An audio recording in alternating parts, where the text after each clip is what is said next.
Esse é o som que faz o mundo da economia girar. Ele foi captado pela rede CNN, no escritório de gravação e impressão, ou simplesmente BEP, na sigla em inglês. Pertence à fábrica de notas de $100 do Tesouro Americano. É sobre esse produto que a gente vai falar no episódio de hoje. O dólar voltou a subir e bateu novo recorde, cotado a R$ 4,35. É o maior valor desde o início do Plano Real. Nos últimos dias, o coronavírus e seus reflexos pressionaram o câmbio pelo lado externo. Fatores internos, como a recuperação mais hesitante da economia aqui no Brasil, com números abaixo da expectativa na indústria e no comércio, impulsionaram ainda mais o dólar, que atingiu na quarta o que era a marca histórica de R$ 4,35. Isso antes do ministro da Economia, Paulo Guedes, resolver falar sobre o assunto a seu modo, durante um evento em Brasília. O câmbio foi para 4 e pouco, tá nervoso? Não tá nervoso não, mudou. Não tem negócio de câmbio a 1,80. Vai exportar menos, substituição de importações, turismo, todo mundo indo para Disneyland, empregado doméstico para Disneyland, uma festa danada. Mas peraí, vai passear ali em Foz do Iguaçu, vai passear ali no Nordeste, tá cheio de praia bonita. No dia seguinte, o mercado abriu agitado a reboque da repercussão natural a uma declaração como essa, tão controversa que fez o dólar atingir R$ 4,38 e obrigou o Banco Central a intervir. Até o presidente Jair Bolsonaro se esquivou de opinar sobre as declarações do homem forte da economia. A pergunta é pergunta quem falou isso, eu respondo pelos meus atos. O senhor concorda com essa pergunta? Eu respondo pelos meus atos. Outra pergunta aí. Qual é o peso da palavra do ministro sobre a taxa de câmbio e outros temas sensíveis da economia? Para quem o dólar alto é bom e para quem é ruim?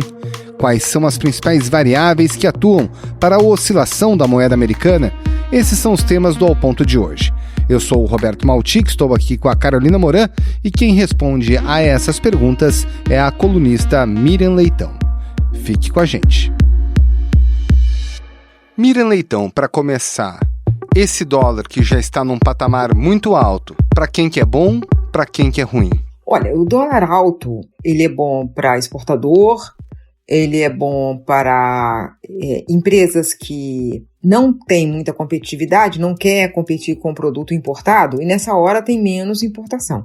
A importação fica mais cara. Então, digamos que uma empresa que só fornece para o mercado brasileiro, mas que estava ameaçada pela importação de produtos semelhantes, vai ficar agora sem competidor. Então, aumenta a competitividade do produto brasileiro, mas é um aumento de competitividade que é por pouco tempo.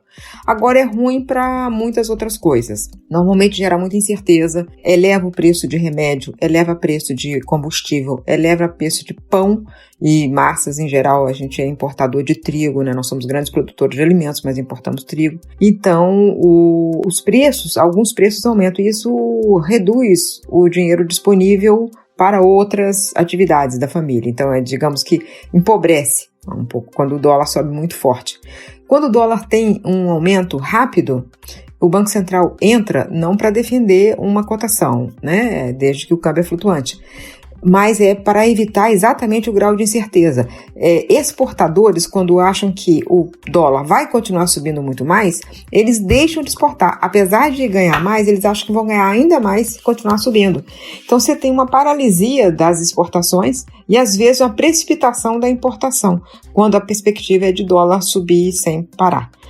Então, é um preço muito importante na economia e quando ele se mexe forte, ele desorganiza um pouco, ele cria muitas às vezes distorções na economia. Então, por isso que é preferível que ele suba devagar ou caia devagar, sem grandes oscilações rápidas. Ô Miriam, explica pra gente um pouquinho melhor essa atuação do Banco Central, porque o próprio presidente do BC disse na Globo News que, via de regra, o câmbio realmente flutua. Mas aí num dia, começa a quinta-feira, em que o dólar chega a 4,39, o Banco Central atua, né? Faz aquelas chamadas operações de swap. Por que o Banco Central atua? Como é que é feita essa administração aí? Ele atua para influenciar nessa expectativa, a ideia de que quando ele começa a subir muito rápido, a ideia de que ele vai continuar subindo, o Banco Central entra e fala, vem cá, se alguém está precisando aí de dólar, eu tenho aqui para vender. Ou ele vende fisicamente, ou ele faz esse contrato de swap que ele vende no mercado futuro, né, com recompra. Mas são ferramentas do Banco Central para uma atuação moderada. Ele não pode chegar para falar, olha, eu quero que o câmbio fique em 4 ou 4,20. Ele não pode fazer isso, porque quando ele fizer isso, aí o mercado vai exigir cada vez mais, comprar cada vez mais, entendeu? Então ele tem que entrar de forma a deixar claro que o câmbio é flutuante, que ele não está ali para defender uma cotação. O importante para o Banco Central, que adota o câmbio flutuante, é entender como é que o câmbio ele contamina a expectativa de inflação, como é que o câmbio contamina a expectativa de inflação na curva de juros. E o que tem acontecido, na verdade, é uma desvalorização do câmbio com uma expectativa de inflação até estável e, em alguns casos, até caindo, dependendo da parte da curva que você olha. Né? E que ele apenas se há uma necessidade urgente de dólar para alguma operação especificamente, ele fala, olha, ok, eu posso vender. Ou se há o que eles chamam de dólar não está ancorado, ou seja, ele começa a subir apenas pela especulação. Há uma especulação de que ele vai subir. Então, uma declaração como essa do ministro produz um momento especulativo. Aí ele entra e fala, não, vem cá, eu tô aqui, gente. Eu tô aqui e eu tenho muita bala na agulha. Porque o Brasil está numa situação tranquila atualmente, porque tem altas reservas cambiais. Agora, esses ruídos, né? A gente teve um ruído produzido pelo ministro Paulo Guedes, que é um ministro muito importante, decisivo, obviamente, na definição da nossa política econômica. Mas, ao mesmo tempo, tem questões já macroeconômicas bem sólidas. A gente tem um juro hoje da economia brasileira muito baixo, como nunca esteve. Nesse cenário fica mais fácil, inclusive, o dólar ir embora, até porque quem vem aqui colocar dinheiro para renda, ele busca um juro mais alto. Aí, quando não tem juro mais alto, como é que fica? Fica mais volátil? A gente tem uma chance maior de ter aumentos sucessivos da cotação do dólar com esse cenário de juro baixo? Essa sua pergunta tem duas respostas. Primeiro, sobre o ministro, né? O ministro, você falou que o ministro é muito importante. O ministro da Economia, ele tem uma regra geral sobre o ministro da Economia. O ministro da Economia não fala sobre dólar, não fala sobre câmbio. Por várias razões. Uma das razões é que quem cuida de política cambial é o Banco Central. E o Banco Central, ele tem que ser independente, ele não faz parte da política econômica. Então, o ministro não deveria ter falado por isso. Isso sem falar do conteúdo do que ele falou, que a gente pode tratar mais adiante.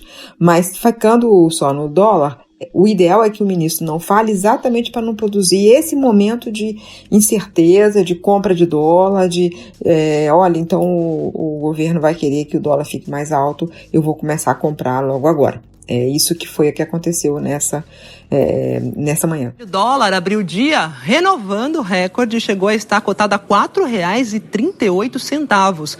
A moeda norte-americana caiu depois que o Banco Central interveio e leiloou dólar no mercado futuro. Sobre os juros, é isso.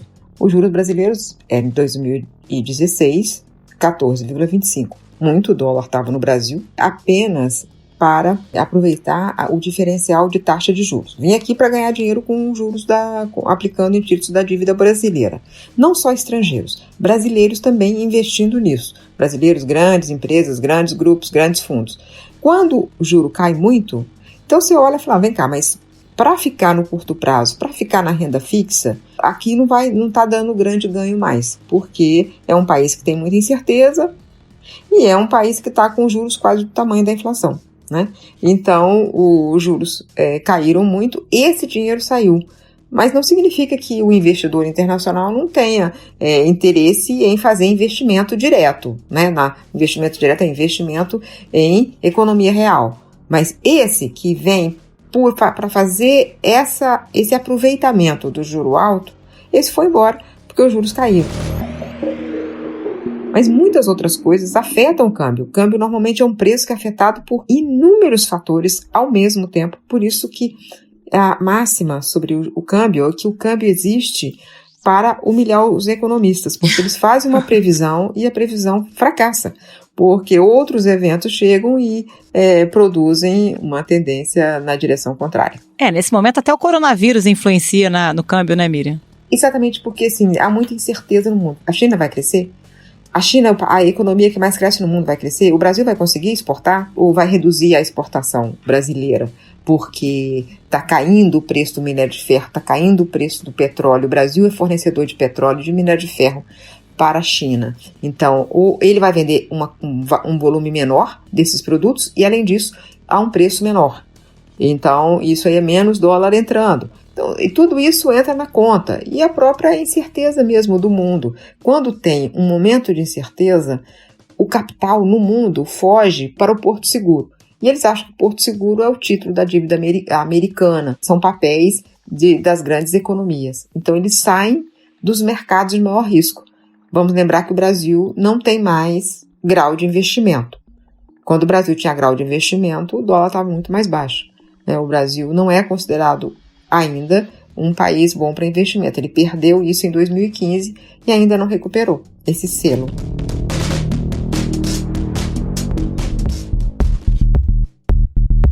Pois é, Miriam, você falou sobre o investimento direto, esse que é importante para o Brasil. Agora, esse investidor que vem trazendo dólares para o Brasil, ele precisa de segurança. Até que ponto esse tipo de declaração, como essa do ministro da Economia sobre as empregadas domésticas, acaba afetando a própria credibilidade do país para esse investidor? Tem uma relação direta, Maltic e Carol, esse eu acho que é o ponto-chave, porque esse dinheiro especulativo que entra e sai, esse não é um dinheiro muito importante. O importante é o seguinte, o Brasil tem muitas potencialidades de investimento. O Brasil é um país que tem um futuro muito grande, tem muito potencial em várias áreas. Nesse momento, então, é muito grande. Eu não vou dar os exemplos, senão eu tomo todo o tempo do podcast, mas talvez um exemplo, investimento em energia solar, fotovoltaica. O Brasil tem enorme potencial. E essa é a energia que o século XXI pede. Por exemplo, estou falando, só citando um caso. Quando o governo cria muito ruído, não só o ministro da Economia, mas o presidente, cria conflito, fala umas coisas que não fazem sentido, esses atritos vão assustando, porque o investidor internacional pergunta assim, vem cá, isso aí é só palavra ou isso aí é fato? Né? Então, quando o presidente fala sobre a questão indígena, ele faz declarações, tem muita terra para pouco índio e tal. No momento seguinte, ele faz uma coisa concreta, que é enviar para o Congresso um projeto muito polêmico sobre mineração em terra indígena. Mudou, o índio mudou, cada vez mais o índio é um ser humano igual a nós. Então, fazer com que o índio cada vez mais se integre à sociedade e seja realmente dono da sua terra indígena. É isso que nós queremos aqui. Então passa um momento de insegurança. Uma empresa que venha para cá, um grupo que venha fazer investimento, ele hoje é cobrado pelos seus investidores, né? Um grande fundo, por exemplo, é cobrado pelos seus investidores. Onde que está indo o meu dinheiro? Está indo para o Brasil, mas o Brasil está fazendo uma política anti-indígena, então eu não quero estar naquele país. Então isso afasta. O ministro da Economia, ele falou coisas como, por exemplo, sobre o AI-5. O AI-5 é um estigma no Brasil, né? Então ele não pode nem brincar com isso aí. Ele já tentou se explicar, mas não foi suficiente. O que ele falou de fato foi, depois não reclamem quando aparecer um outro AI-5. Essa que foi a frase dele. A frase em Davos foi, os pobres desmatam para comer. Então, o quê? Então, quando eu compro alimentos do Brasil, eu compro alimentos que foram produzidos com desmatamento? A ministra da Agricultura, Tereza Cristina, teve que dizer, não, o Brasil não precisa desmatar para produzir alimento. Essa tem que ser a nossa repetição sempre. O Brasil não precisa desmatar para produzir alimento. Por quê? Porque nós temos clientes que querem comprar de nós, mas não querem comprar de nós ao custo da destruição da floresta amazônica. E o Brasil realmente não precisa de desmatar para aumentar a produção. O Brasil realmente não precisa. Então, nós temos que provar que somos sustentáveis e não ficar criando conflitos ideológicos, frases soltas sem pensar, porque isso afasta realmente investidores. E esse investidor a gente precisa. A gente precisa, porque o Brasil precisa retomar o crescimento, precisa criar emprego, precisa sair dessa longa crise da qual a gente está saindo muito devagar e penosamente. E para além do investidor, né, Miriam, gera um conflito interno também, né? Porque a gente tem um ministro da Economia questionando o fato de empregadas domésticas irem à Disney, que chama servidores públicos de parasitas e outras declarações que geram um mal-estar tremendo, né? Inclusive com o próprio eleitorado do presidente. No caso do que ele falou sobre a empregada doméstica, é um preconceito social. A ideia de que uma pessoa que trabalha, que tem um tipo de profissão, que trabalha num determinado setor, ele não mereça fazer uma viagem internacional.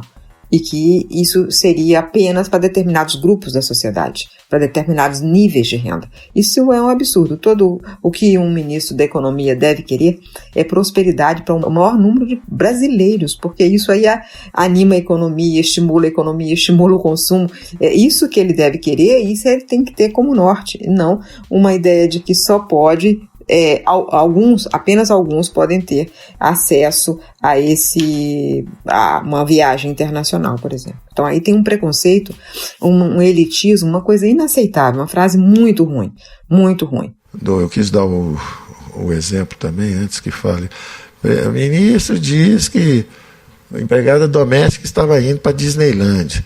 Não, o ministro está dizendo que o câmbio estava tão barato que todo mundo estava indo para a Disneylândia, até as classes sociais, mas todo mundo tem que ir para a Disneylândia conhecer um dia, mas não em 3, 4 vezes por ano, né? Porque com dólar a 1,80 tinha gente indo 4 vezes por ano. Só de um país como o Brasil é muito cheio de preconceitos, então as autoridades têm que ter postura, elas não podem reforçar preconceitos.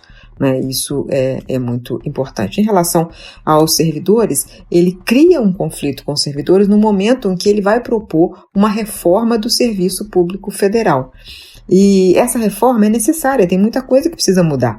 O próprio governo está dizendo que só vai mudar para os futuros servidores. Então, o ideal é que se possa discutir isso com serenidade. Quando ele fala uma frase infeliz como aquela, ele introduz um conflito no momento que você precisa de ter uma tranquilidade para discutir com serenidade o que é melhor para tornar o serviço público mais eficiente e mais barato para os brasileiros, né? Quer dizer, você não pode ter um custo de servidor que seja tão alto que inviabiliza até a prestação de serviços. Você tem que discutir isso com serenidade. Né? Da mesma forma que foi discutida a reforma da Previdência, foi uma discussão já em si pesada. Então você não pode introduzir um conflito, uma frase e uma palavra tão pesada como parasita, até porque tem uma quantidade tão grande, majoritariamente servidores dedicados à causa, e ser servidor público é uma vocação. Tem gente que tem vocação para ser servidor público e ele não quer ir para o setor privado porque é isso que é o que ele foi chamado, ele se sente chamado para fazer. O governo está quebrado, gasta 90% da receita toda com salário e é obrigado a dar aumento de salário. O funcionalismo teve um aumento de 50% acima da inflação, tem estabilidade de emprego, tem aposentadoria generosa, tem tudo. O hospedeiro está morrendo, o cara virou um parasita, o dinheiro não chega no povo e ele quer aumento automático. Não dá mais, a população não quer isso. Isso aí cria atritos nas reformas que ele precisa fazer. O ministro Paulo Guedes, ele não entendeu uma parte importante do trabalho do ministro da Economia. Eu estou há muitos anos cobrindo esse assunto, né? Ministros da Economia, ministro da Fazenda. E eu sempre vi que os que dão certo, eles entendem que a comunicação é parte da estratégia de execução de algum plano, de algum projeto. Então você tem que usar a comunicação, ela tem que ser uma comunicação sem ruídos, ela tem que ser objetiva, ela tem que ter uma visão estratégica. O que eu quero comunicar? Eu quero comunicar o quê? Numa fala, outro dia eu ouvi 2 vezes a fala dele na Fundação Getúlio Vargas, e ele atira para todos os lados. Normalmente ele faz isso, atira para todos os lados. Cria um monte de resistência, um monte de ruído e não comunica o que ele precisa comunicar. Agora, sobre a reforma administrativa, o próprio ministro Paulo Guedes, talvez no governo hoje, seja a pessoa mais interessada na aprovação dessa reforma. Ele bate muito firme em relação a isso. E aí ele acaba gerando um efeito bumerangue. Ou seja, ele é o maior prejudicado pelas próprias palavras dele, né? Exatamente. Apesar de ninguém conhecer ainda o projeto do governo. O ministro Paulo Guedes fala de muitas reformas que ele nunca apresentou ainda. Por exemplo, a reforma tributária. Qual é a proposta do governo? Reforma administrativa. Qual a proposta do governo? Então, ele tem que focar em apresentar o que ele realmente quer fazer e buscar isso aí, né? Então, o ministro é o mais prejudicado em termos. O país é o mais prejudicado. Porque o ministro está aí de passagem. O país não, o país está se construindo. Então, as autoridades são eleitas, passam um período de 4 anos, ao final desse período tem nova eleição, fica ou não fica, mas o ministro é nomeado por essas autoridades eleitas. Mas a ideia na democracia é que todas as autoridades são passageiras. E a ideia é que permanente é o Estado, permanente é o país. E o país tem muitas necessidades. É isso que talvez muitas das autoridades atuais não entendem. Né? Um grupo está no poder, ele está temporariamente, é uma corrida de revezamento. Ele segura o bastão por um tempo, depois alguém vai segurar o bastão. E é esse projeto de longo prazo que tem que ser visto. Por exemplo, muita coisa que acontece, que você fala, não, esse avanço, como é que foi conseguido? Você tem que contar etapas em 3 governos para se chegar, olha, conseguiu isso, mas porque antes tinha sido preparado isso. No caso, por exemplo, Bolsa Família nasceu do Bolsa Escola, o Fundeb nasceu do Fundef. Então, um governo sucede ao outro, isso é uma corrida de revezamento. Ninguém, porque foi eleito, virou dono do país, né? Então, isso aqui é muito importante a gente entender na democracia. Miriam Leitão, muito obrigada pela participação mais uma vez, até a próxima. Muito obrigado, Miriam, um abração. Até a próxima, Altique, Carol, é um prazer sempre estar com vocês. Esse foi o Ponto de Hoje, o podcast diário da redação do Globo. Nessa conversa a gente conta com a participação de toda a equipe do jornal, as mesmas pessoas que levam até você informação e análise de qualidade todos os dias. Quer saber mais? Assine o Globo. Acesse assineoglobo.com.br e confira todas as notícias e reportagens especiais. A captação do áudio é do Maurizio Belli e a edição é do João Guilherme Lacerda. Tchau! Até mais!